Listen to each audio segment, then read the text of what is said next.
Comment réagir face à la déception que l'on a vis-à-vis d'un collaborateur?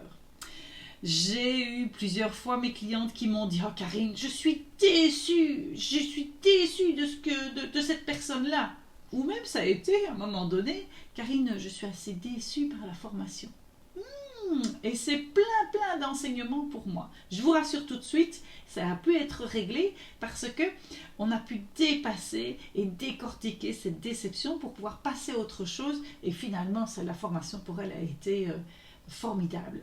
Bonjour, je m'appelle Karine Deville, je suis experte en puzzle d'équipe, c'est-à-dire que j'accompagne les chefs d'entreprise à se bâtir une équipe qui sait travailler ensemble, que le patron soit là ou pas, pour gagner en sérénité, pour pouvoir être focus sur votre zone de génie et également de pouvoir vous libérer de votre équipe. Et cerise sur le gâteau, d'avoir une croissance à 2 chiffres au bout d'un an seulement grâce à l'équipe. Alors quand on me dit je suis déçu d'une personne, je rectifie directement, on n'est pas déçu d'une personne. On est déçu de l'attitude que cette personne a eue dans une certaine circonstance. Et ça change beaucoup de choses. Donc ce n'est pas toute la personne, ce qu'elle est, dont je suis déçue. C'est, elle a fait quelque chose à un moment donné, ça a créé chez moi cette déception. Et donc, déjà ça, se le remettre. Ça, c'est la première chose. La deuxième chose, c'est, ok, mais si je suis déçue de l'attitude, ou quand je parle, je suis déçue de quelqu'un, est-ce que finalement, je ne pourrais pas me dire, mais est-ce qu'il n'y a pas une partie de moi qui est déçue de moi-même? On va me dire, oh là, Karine, tu vas beaucoup dans le psychologique et tout. Mais finalement, les réactions qu'on a vis-à-vis des autres, c'est un miroir de notre propre système. Et donc, c'est quand on travaille son propre système qu'on peut évoluer et changer d'état d'esprit pour pouvoir gérer son équipe de manière beaucoup plus efficace et arriver à l'autonomie. Donc ça, c'est la deuxième chose. La troisième chose, c'est mes attentes.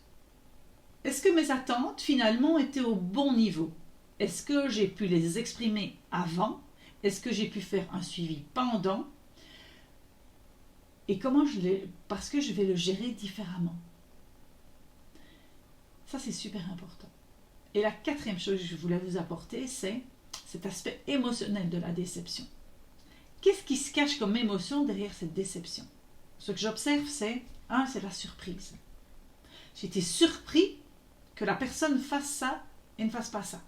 Je m'attendais à ça, elle n'a pas fait ça. Et donc, je suis surpris. Et donc, qu'est-ce qu'on fait quand on est surpris? On est resté tétanisé.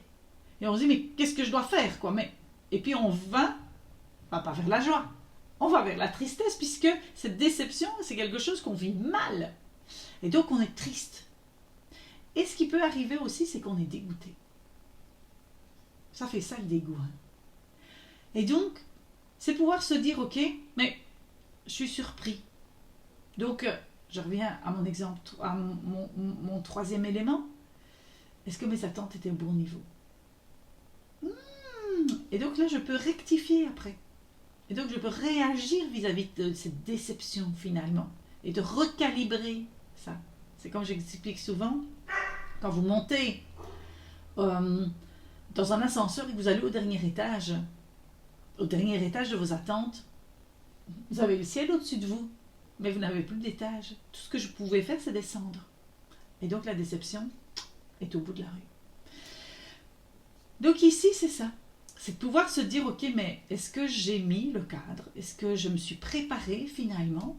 Est-ce que mes attentes étaient au bon niveau? Et puis alors, puisqu'il y a du fluctuation, puisque ce ne sont pas des robots les personnes que j'ai en face de moi, comment est-ce que je fais finalement pour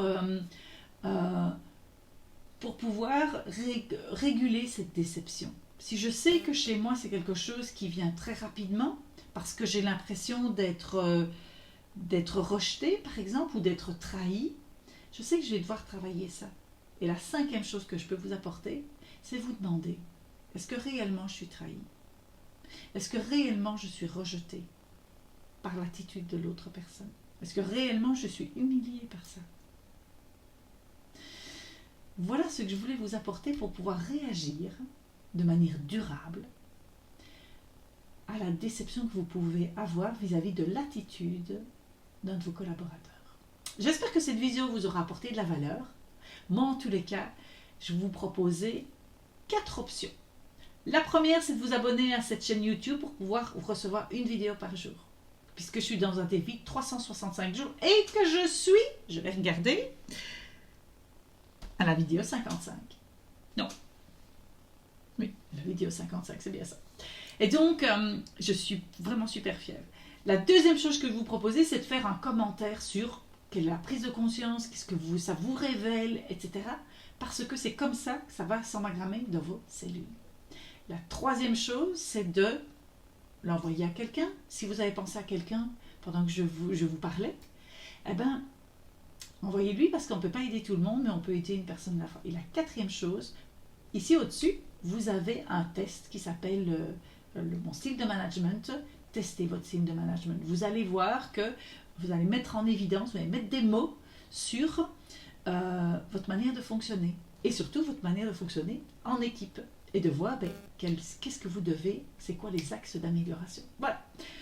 Je vous souhaite à bientôt. Au revoir.